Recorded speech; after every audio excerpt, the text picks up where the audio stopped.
It's sort of like a dream state. It's a very peculiar, where there is virtually no dynamic ability ongoing. It's a very stationary, almost frozen state. The Montauk Project is a combination of Wilhelm Reich's work and the Philadelphia experiment. It was like two separate little projects going on in Phoenix 1. You now could use this for mind control. They were just grabbing indigenous people off the street and throwing them in front of the radar beam, and let's see what happens. The original money came from the Nazis, the Nazi government.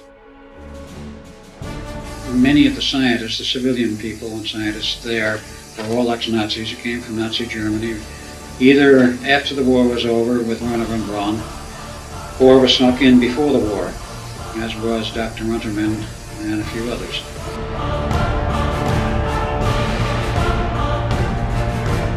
The effects were, in some cases, totally disastrous. They burned brains out and people just dropped dead.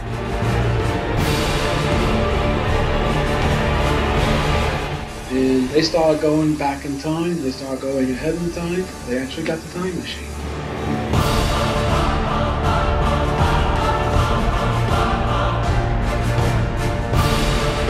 You could walk in 1981 and come out in 47. This transmitter had enough power to warp space and time, go through Bearden's equations. There's more than enough power to do it. Peculiar spiral tunnel which was lit all the way down. You would start to walk into this thing, and then suddenly you'd be pulled down it. You would more or less be projected. You didn't walk through it as such. You were more or less propelled through it. You walked into it. You walked into it, correct, to start. Then you were propelled down the thing like some force grabbed you and pulled you through.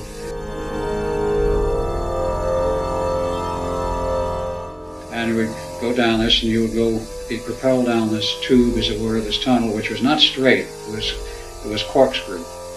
And it would not go in a straight line either. It would take some very strange turns, which you could not explain.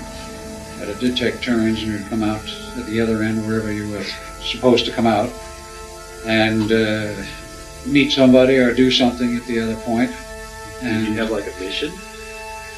Yes.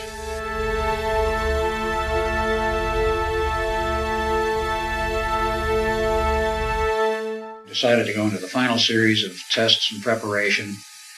So about July 20th of 43, they decided, well, I guess it's ready.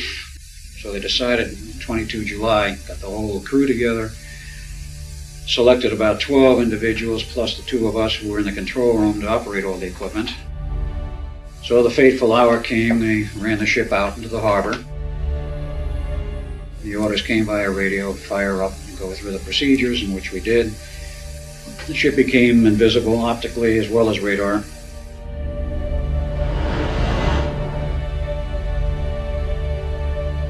And it came back. When it came back, they knew immediately something was wrong.